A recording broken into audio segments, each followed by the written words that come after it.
When there's no more hope is left in me, I can see what comes my way, and I'm Hi everyone!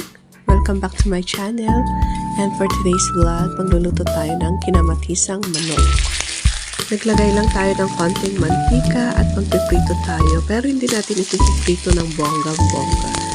Medyo iprito lang natin konti.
At babalik na rin natin, ayan na.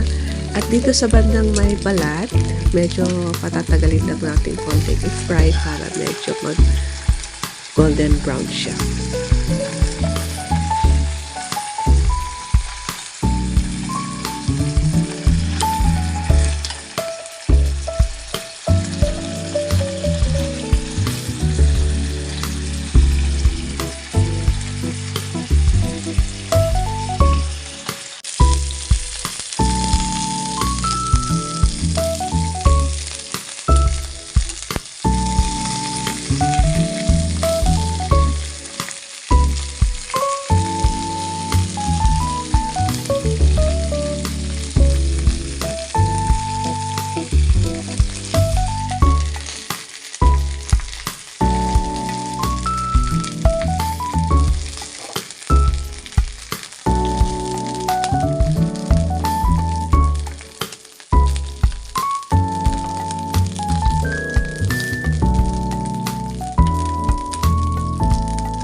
Ayan, natapos na natin i-prito saglit ang mga manok.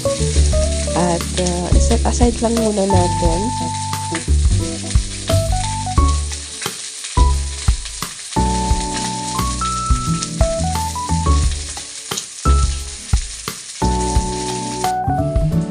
Guys, ito yung gagamitin natin. Boiled tomatoes. Bale, ganito ang ginawa ko kasi nakakapanghinayang naman kung hindi natin maubos tapos masisira lang dyan. Kahit nasabihin pa natin na bigay lang ito, ayokong magsayang kasi pinaghirapan at ginastusan din nung nagbigay sa atin. At saka maganda rin kung may stock kang ganito sa freezer para in case na bigla ang naisipan mo magluto ng may kamates, gaya nito, at least meron kang magagamit at kung sakaling gusto magluto ng spaghetti sauce.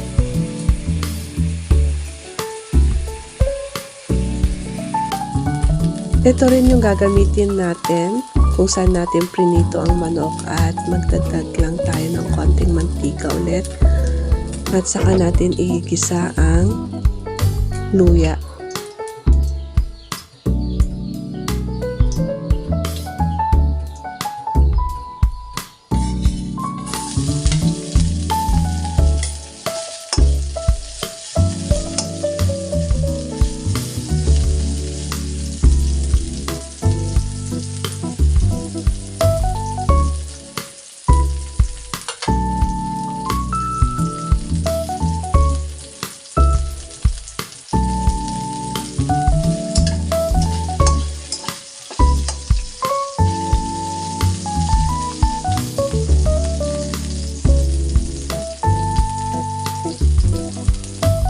Ayan, amoy na amoy ko na ang aroma ng luya. Ilalagay na natin ang bawang.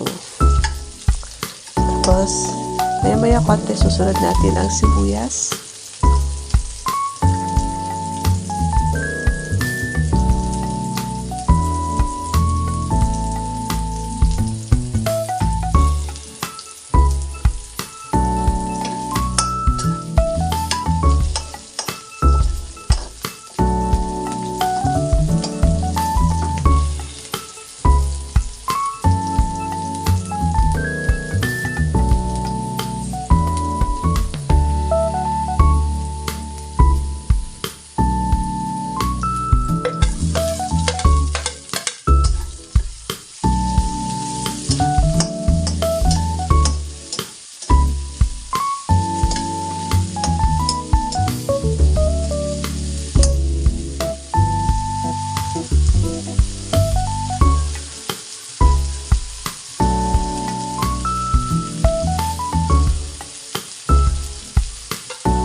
Ayan, nailagay na natin ang kamatis.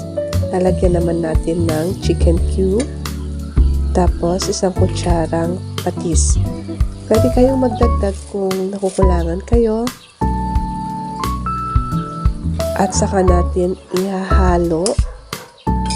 Ayan. Pagkahalo natin, saka natin ilalagay ang chicken.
Pagkatapos natin ilagay lahat ng mga manok, maglalagay tayo ng tubig.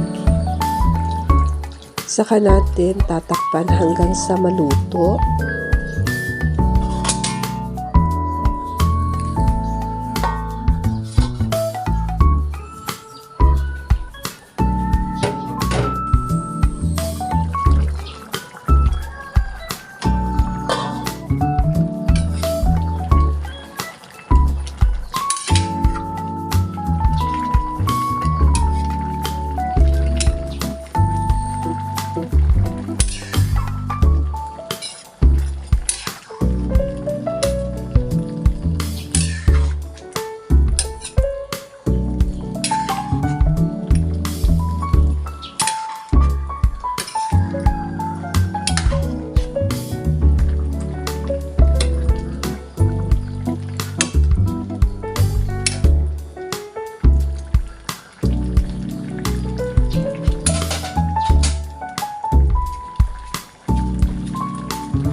Pagkatapos natin ihalo, hahayaan lang natin ng 5 minutes na walang cover.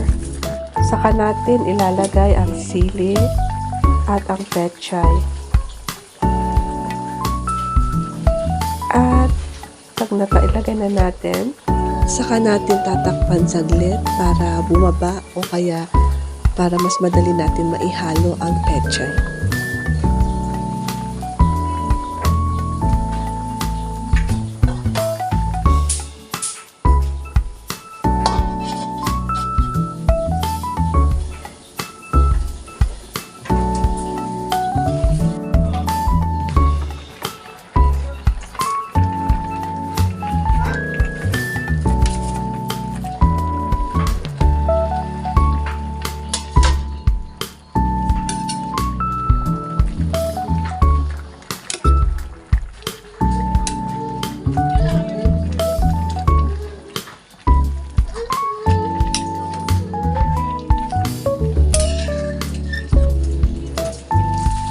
Guys, nakukulangan ako dun sa 1 tablespoon patis na nilagay natin nung una. Kaya eto, naglalagay ako konti. Saka ako maglalagay ng konting asin at pamintang durog na 1 teaspoon.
Guys, luto na ang ating ulam.